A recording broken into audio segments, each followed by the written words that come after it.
All right, so we're recording now. And for this first part, we're going to take a look at an introduction to probability. Now, in terms of probability concepts, a lot of you are probably already familiar with a lot of these terms. You've seen probability in other situations. What we're going to do is kind of review the basic rules. And then what we would really like to do is apply it to some specific situations in our labs. So today we're actually going to cover content out of two sections. We're going to start with 5.1 and then also work in 5.3. I feel like those two really give us a broad overview of all of our probability rules. And then in section 5.2, that section actually has more specific information with conditional probabilities and medical testing. So I think it's actually a little tougher than 5.3. So we'll return back to that, but next week. So let's go ahead and get started.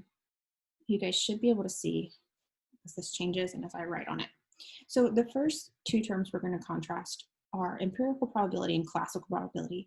And when you see empirical probability, I want you to think about evidence and observation. Observation is usually the key word I think about. So if we, for example, do a survey or we watch and just take some data, collect some data, we are getting empirical data and you can get probabilities out of that. In other words, what we predict should happen should follow what we've already observed. If that makes sense. And then there's also classical probability, which is really theoretical probability. So when we do things like roll a pair of dice or flip a coin, we talk about like the coin flip, a 50-50 probability. Well, that's theoretical. You guys know from experience that if you're flipping a coin 10 times, it doesn't mean you're going to get exactly 5 heads and 5 tails. It's not always a 50-50. But when we use classical probability, we're kind of assuming that ideal model and those theoretical probabilities. So we'll kind of do some of both. So let's do a quick example of empirical probability.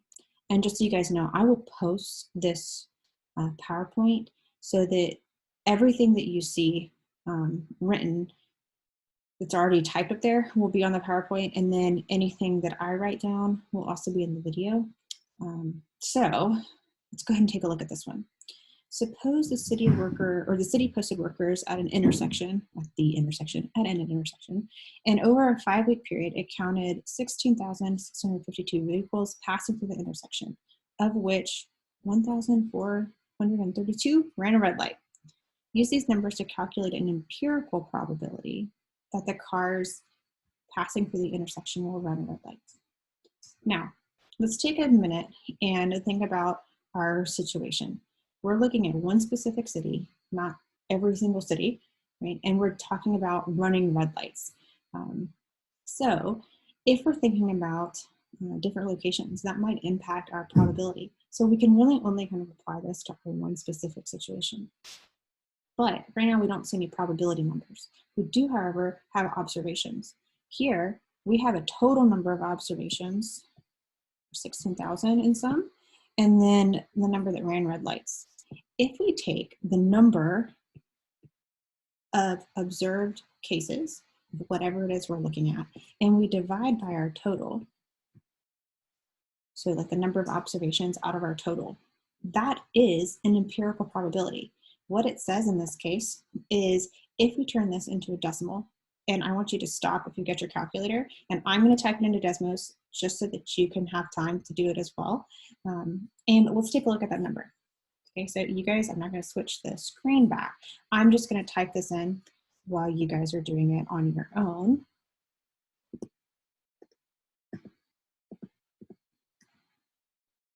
So if I type this into Desmos, biggest thing that can go wrong with some of these probabilities is typos, but I'm getting 0.085, and then we've got some issues with our rounding.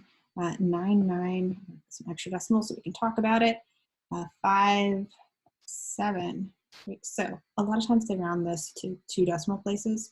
A lot of times WebAssign will tell you, I'm not going to be too picky, but in this case, let's round to 0.09. So when we talk about probability, sometimes we'll refer to the decimal as the proportion, but you can also write in percent form. So the equivalent form is 9%. So if we think about that 9%, that's easier to vocalize and explain. We would tell somebody 9% of people going through this red light or going through the light ran a red light. Now, I would be interested to know how they collected this data, but we've got total vehicles passing through and the percent that ran a red light. Now, what we're going to say is, if this is our current percentage based on the last 5 weeks, then I would predict that 9% of the people going forward are going to run this red light. So that gives us a projection based on already collected data. So number observed over our total gives us a probability. Let's take a look at a little bit more vocabulary. So we will use 2 special words and sometimes variations of these to talk about when we have probabilities of 0 and 1. So probability of 0, not going to happen. Right? And probability of 1, it has to happen or it's already a certainty. So we want to think about, for the most part, in real world applications, we very rarely see either of those. A lot of times, even if the probability is really, really high, it's not going to be exactly 1 in real life. So let's switch to classical for a moment. Classical example, we're going to think about, in this case, a pair of dice. Pair of dice rather than a single die. But I want you to think about kind of isolating our first column. Here, each of these gives us 2 dice, or a pair of dice. But if we were to think about a single die, we could think about just one of these, rather than what we're really going to do is think about each of these as ordered pairs. So a lot of times when we're trying to represent this, we'll talk about this point as 1, 1. 1 on the first roll, 1 on the second roll. Think about if you're playing Monopoly and you're trying to get to free parking. I don't know if you guys have extended family rules where you put the money in the pot and that's free parking. Just reading the Monopoly rules, it's not actually a thing, but my family did that. So if we're trying to get on free parking, we might say, I have 7 places to go to get to free parking. And if I want to roll a 7, there's lots of different ways. And we already know that intuitively because you guys have played lots of games. This is part of our everyday culture already. So I know that I could get like a 1 and a 6, or I could get a 2 and a 5. But it doesn't really matter when we're talking about Monopoly and rolling a sum of 7, whether that 7 comes out of a 1 and 6 or a 2 and a 5. But in other scenarios, the composition of what's on each individual die does make a difference. So we're going to be a little bit careful in these examples to think about, let's take a look at the 7s a little bit more. If we think about, for example, a 6 and a 1, well, that's different than a 1 and a 6. Like, we're going to list them a little bit differently because think about, in this case, this is like first roll and second roll. First and second, first and second. So if your individual rolls matter, that recording, think about it like an ordered pair, 6, 1, on a grid, on a XY axis, is going to be different than 1, 6. So let's think about maybe another way to represent this. Sometimes instead of that large picture, I like to think about it as my first roll, I could get 1 through 6. And let's see. Then after I roll my first, it doesn't matter what I get. I could roll 1 through 6 again. So think about it like if you get a 1, you could roll 1 through 6. A 2, you could also get 1 through 6. Running out of room here. And essentially, for every one of these, you're going to have 6 branches coming out. So there's 36 pairs written out like this. And we could write out our 36 ordered pairs if we wanted to and think about them like coordinates. So let's use this idea, the tree diagram and the picture, to answer some probability questions. So we were talking just a minute ago about sums of 7s. And when we think about what is the probability that I roll a sum of 7, we're thinking about a pair. Particularly with the dice, I'll try to remind you when we're looking at single or pairs, but the fact that it's a sum, automatically a pair. So think about if you had a single die, you're not going to be able to get a 7 anyway. That would be an impossible event for one die. Now, in terms of this one, let's list out the possibilities that we talked about. We already mentioned like a 2 and a 5. But as soon as you list the 2 and the 5, you also have a 5 and a 2. So we're going to think about these separately. And again, the order, but also let's think about graphing these on a grid. Here, if it's still not quite making sense why we're counting them differently, 2, 5, our first point, and then I'm going to make this one yellow.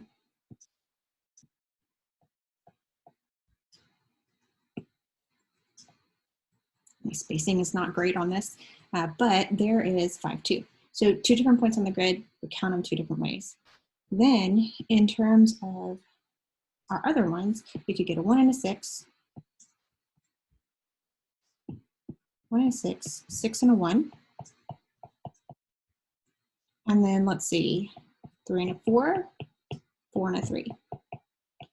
Now, if you actually go back to your picture here and notice the ones that are actually highlighted in red, the diagonal, are the ones where you have a sum of 7. So it turns out that a sum of 7 is the most likely option. We actually have 6 options out of 36 total.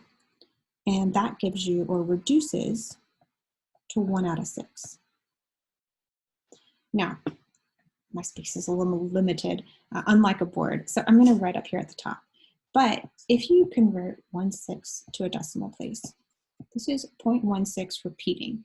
I'm just going to round to 3 decimal places, 0.167.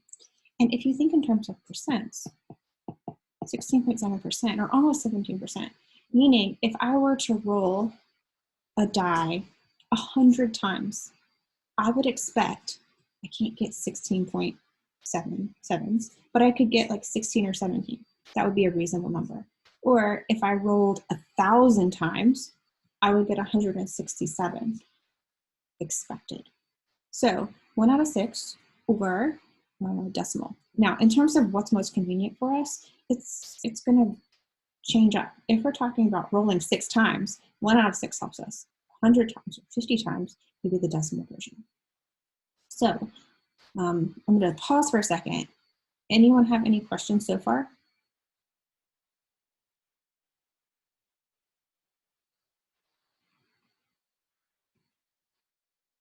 Okay, so let's take a look at our next example. For our probabilities, we're going to take a look at another pair of dice. And we're going to roll 1 time.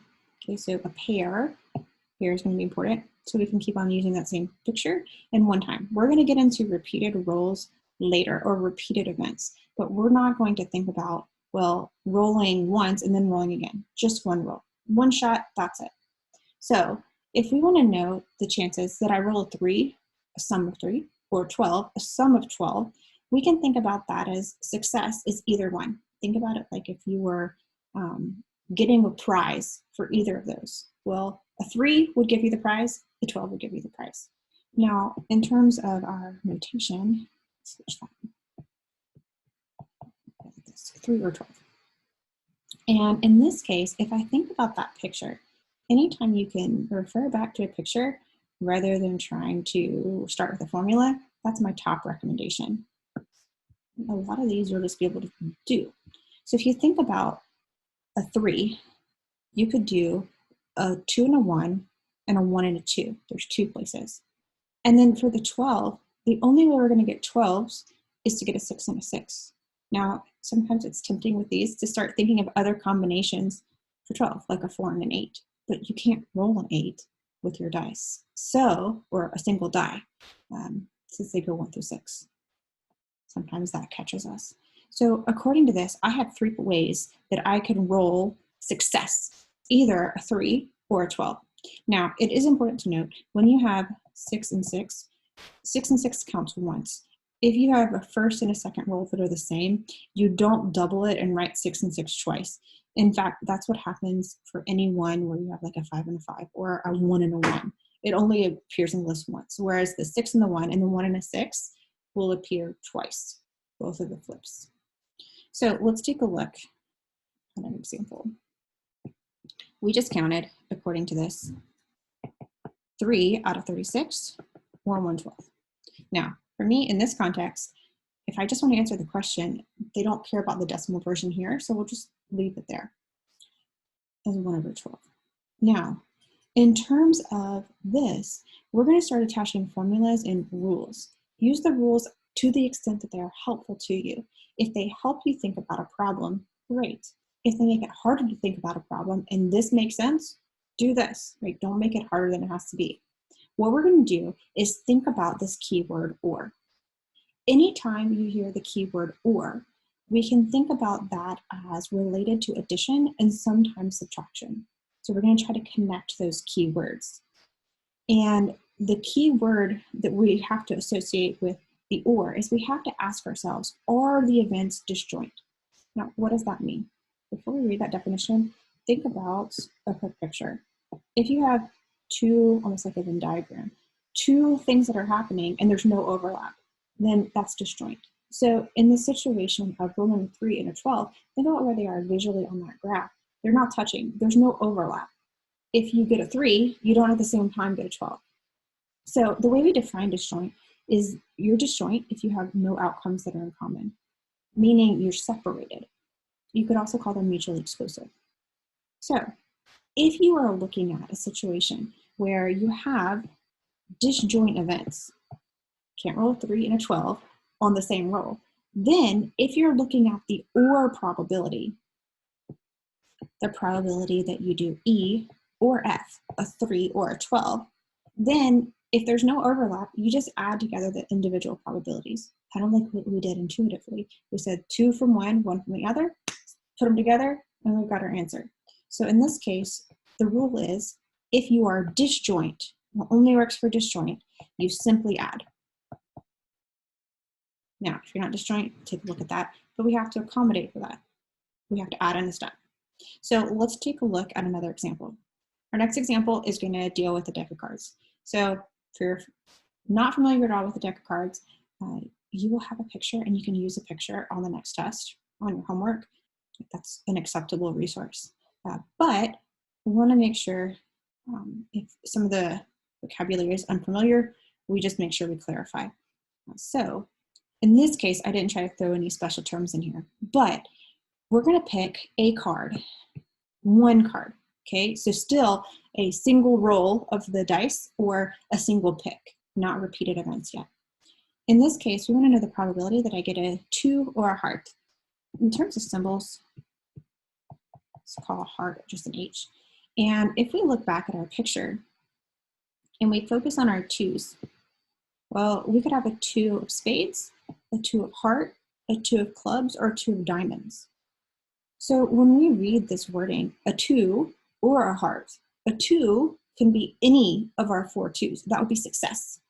And then when we think about our hearts, let's change colors here. Then anything that's a heart is success.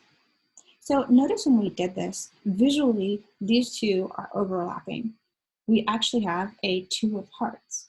So when we think about how many cards total our success, if you just picture the blue and count that column down, you have 4. If you just count your row, you have 13. You have 52 divided by 4, so 13 in each one. But then if you're taking a look at that, adding those together, that's 17 total cards, 4 and then 13. But what you actually did is you kind of did a boo-boo. You double counted that 2 of hearts. You included it here and included it here. So that's a problem. You either need to not overcount and just say I've got 4 and then 12 more that I didn't already count, give me 16, or you have to take out when you double count it. So here's how I would do it. Again, don't make it harder. If you say, all right, I did 4, I added, and I took away. That's great. That got you to the 16. As long as you're getting 16 total out of your 52, we're good to go. So in this particular case, can we reduce? Yes. Now, if you're reducing, or if you're doing this on WebAssign and they ask you for a fraction, most likely they're going to want you to simplify. Right now, let's just leave it, because I really want you to focus on that 16. But keep in mind, if I give you a picture of the deck of cards, you can count these up. Let's see, you've got 4, 5, 6, 7, 8, 9, 10, 11, 12, 13, 14, 15, 16. But you can kind of visualize that. So in this case, think about what we were doing on top here. This is the idea of the general rule. What it says is, if you have any two events and they're not disjoint, meaning they potentially have an overlap or have an overlap, you can write the probability of E or F by adding the two together and subtracting the overlap.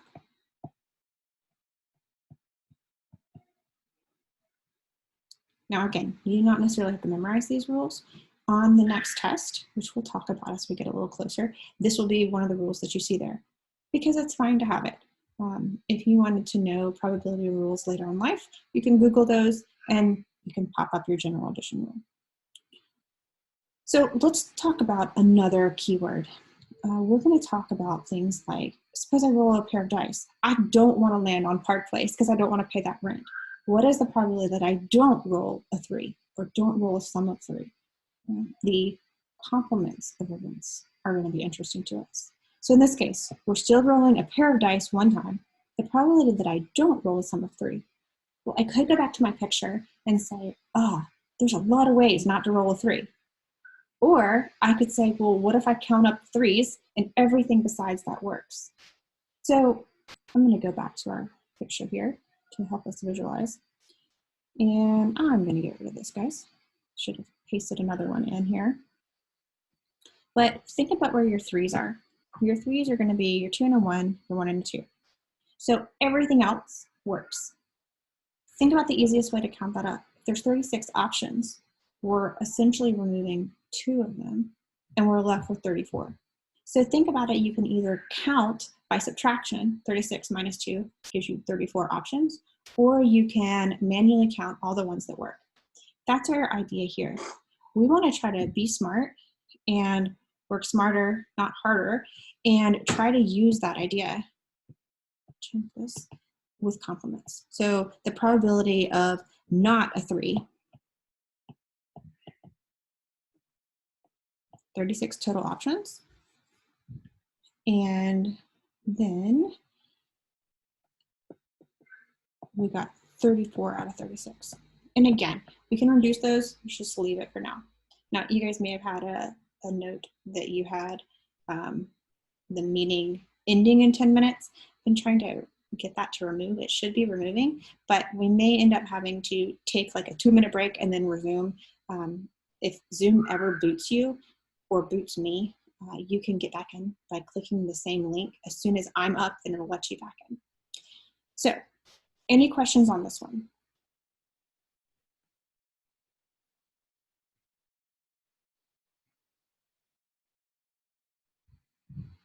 Okay, so let's take a look at how we could put this in a Venn diagram and come up with a formula.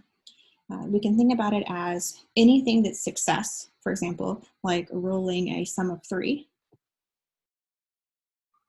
is one part, and anything that's not a 3 is everything that's in the complement. We'll write an E complement. Some books will do just the notation like this. You can also do, sometimes you'll see like a line over it or like a hat over it, or sometimes you'll see E prime. I don't like this one very much. I tend to stick with our complement like this. But here's our rule. Oh, my subscripting got off there. If E represents any event and E complement is the complement, then the probability of the complement, the not event, not a 3, is 1 minus the probability of the event. Now, in our previous example, it didn't look like 1 minus because I combined that 1 when I was thinking about that 36. So let me just show you another way to write it. What we did was we did 36 minus 2 over 36. We did 34 out of 36. But if you, I'm just going to change my color here. If you think about it as the probability of your E complement, 1 minus 2 out of 36. Then think about this just becomes 36 out of 36 again, and you're back to where you started. So the 1 is another way to say everything minus what you are not interested in, or 1 minus that complement. So one more quick example with complements. So according to our American Veterinary Medical Association, 31.6% of American households own a dog. Even though that's percentage, anytime you see percentages before you stick them into formulas, good rule of thumb is to think about converting them to decimal form or proportion form. You have to have them in proportion form before you chunk them into any formula, the whole chapter. So, what is the probability that a randomly selected household does not own a dog? So, in this particular case, if we know 31.6% do, 100% is the total. So 1 is also, think about that as 100% in percent form. So the probability of not owning a dog is going to be 1 minus that. Now, it's totally fine if your brain is thinking 100% minus. That works. And let's compute that. Okay, so I want you to take a minute, work that out.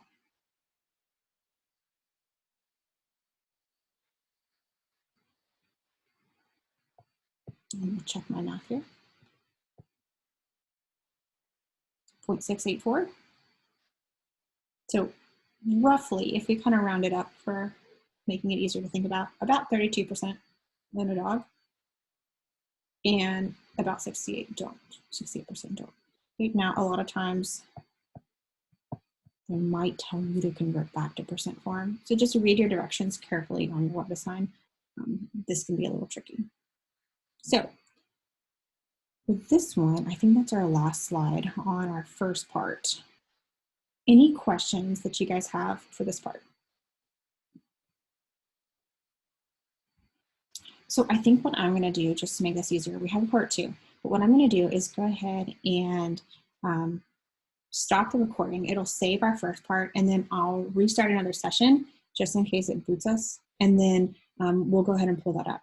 So let's actually take like a short 5-minute break. I know we don't normally take breaks with our class, but that'll give me a minute to get this set up and you to get back on. So I'm going to stop our share and stop our recording, and then stop our share, and then come back at, we'll say 12, we'll come back about 12:48 or so. We'll restart at 12:50 with the recording. All right, guys, so I'm going to end the meeting. I will see you in just a couple minutes.